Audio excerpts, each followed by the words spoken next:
Anyway, I'm cool for you here. I really haven't known what to talk about the last few days because I've been at a loss for videos, kind of like video block, I guess. That's so weird. I've been working on schoolwork, but besides that, I kind of want to talk about YCS Seattle this weekend and what's going to happen there. Me and him were talking, and this YCS, I'm seeing people like Joe Winston, Billy Brake, they're playing Mermails with Atlanteans. We all foresaw this coming, but the thing that's been interesting enough to me is I've been hearing a lot more people talking about Macro Rabbit. I've been hearing Macro Rabbit, Macro Rabbit, Macro Rabbit, Macro Rabbit, rah rah rah rah. It's been really annoying as of late hearing about all this Macro Rabbit talk. Now, Macro Rabbit's a deck. I've seen it pop around Japan. The TCG seems to get a lot of their ideas from the OCG. So, Macro Rabbit. Mermail Atlanteans are not unstoppable. They have derpy plays. I don't know why everybody's comparing it to the Teledad deck of its time.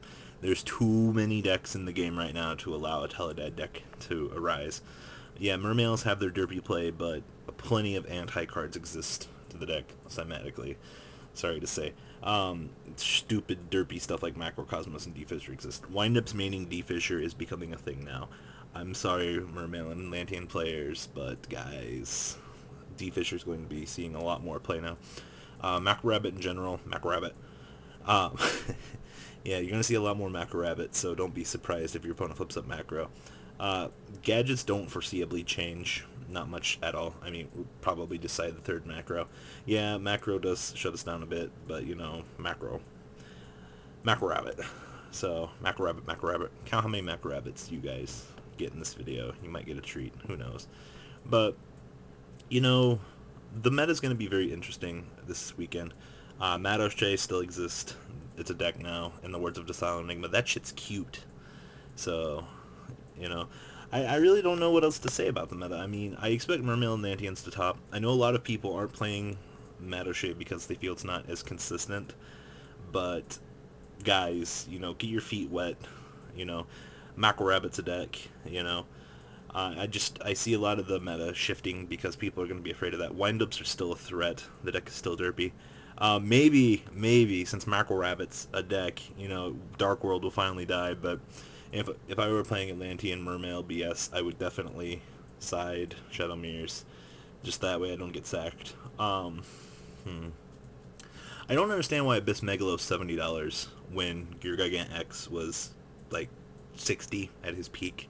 I understand they're a bit different, but $70 is just absolutely stupid. Molan Glaceon's dropped to like 45, so I mean that's good to see. But Molan Glaceon doesn't run the deck.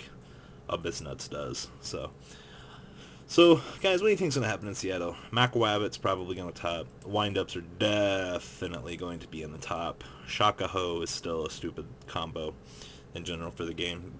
Geargia Calcree doesn't give a shit if macros face up on the field. It still goes with like 50 monsters.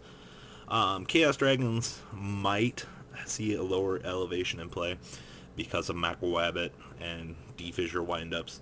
It just depends. Like, there's a lot of things to foresee in this meta. Do remember, this is actually something I found out the other day. I believe, don't quote me on this, I believe that this is the last American YCS until Cosmo Blazer is legal.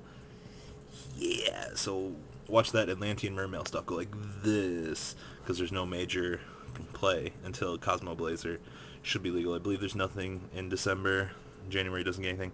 I believe there's one at the end of February, but I believe it's not a US YCS. So YCS in March should be Cali, given the formulas and so forth. So YCS Seattle, expect it to be the first and the last appearance of good things, I guess. I don't know. I still think something absurd's gonna win. Me and M were talking about it, and he does bring up a good point. The meta's not stabilized for this event. The meta at YCS Seattle is going to set the stage for all the regionals in December and January, because nobody's going to know what the hell's going on. So whatever you hear from pro players, kind of take it to heart. I know pro players don't exist, quote unquote, but listen to what Drell's saying, listen to what Billy Brake's saying. They have their best intentions at heart. They're trying to show the results that they've done. All it is it's just checks and balance game. They show you what they have, and whether it works for you or not, it's your own business. So And that's Yu-Gi-Oh. I'll continue to do some gadget videos. I'm kind of curious to see how YCS Seattle's going to turn out. Macro definitely does not affect Motoshay. Macwabbit. So, I don't know. You guys have your Macwabbit decks. Be ready. If you guys are playing wind-ups for the cheapness, by all means, be my guest. I do want to invest into the Abyss Rising deck.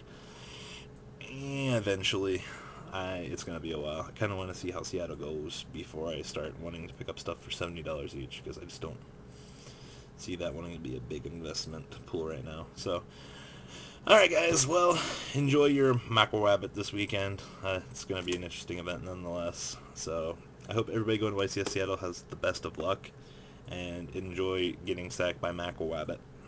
Macwabbit out.